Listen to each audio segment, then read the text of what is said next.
मातीच्या ट्रॅकवर सुसाट वेगात धावणाऱ्या या गाड्या, समोर येणारे अडथळे पार करत धूळ उडवत धावणाऱ्या या कार, उंच सखल नागमोडी वळणं पार करत मातीच्या ट्रॅकवर पळणाऱ्या या कार. इथल्या सगळ्या कारची खासियत म्हणजे या होत्या रिमोटवर चालणाऱ्या कार. फॉर्म्युला 1 प्रमाणे कार रेसिंगचा हा थरार रंगला बदलापूरच्या भारत कॉलेजमध्ये. निमित्त होतं ते टेक्नोस्ट्रॉम 2016चं. याच टेक्नोस्ट्रॉमचं खास वैशिष्ट्य ठरलं ते IC इंजिनापासून बनवण्यात आलेल्या रिमोटवर चालणाऱ्या या कार. रोबो रेसिंगमध्ये विद्यार्थी रिमोटवर चालणारे रोबो ट्रॅकवर चालवत होते. रिमोट संचालित हे रोबो वेगवेगळे अडथळे पार करत होते आणि पाहणारेही या रोबोला पाहून अचंबित होत होते. आम्ही म्हणजे रात्रंदिवस पूर्ण पार्ट्स प्रत्येक बनवावा लागतो स्वतःहून.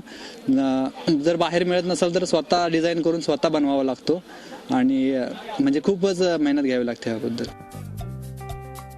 ब्लाइंड रोबोमध्ये जोडीदाराच्या डोळ्यावर पट्टी बांधून दुसऱ्याच्या हातात रिमोट अशी ही स्पर्धा इथे रंगली. याशिवाय रोबो फाईट, लॅन गेमिंग अशा अनेक स्पर्धाही यावेळी आयोजित केल्या होत्या. यामागचा उद्देश असा की हे वाढावेत यासाठी आम्ही आयोजित केलेला आहे. या स्पर्धेत राज्यातील आणि इतर राज्यातील 100हून अधिक संघांनी सहभाग घेतला. यावेळी या रिअल रँचोंची कमाल पाहून उपस्थितही थक्क झाले. चंद्रशेखर भुयार, झी मीडिया, बदलापूर. झी 24 तास रहा एक पाऊल पुढे.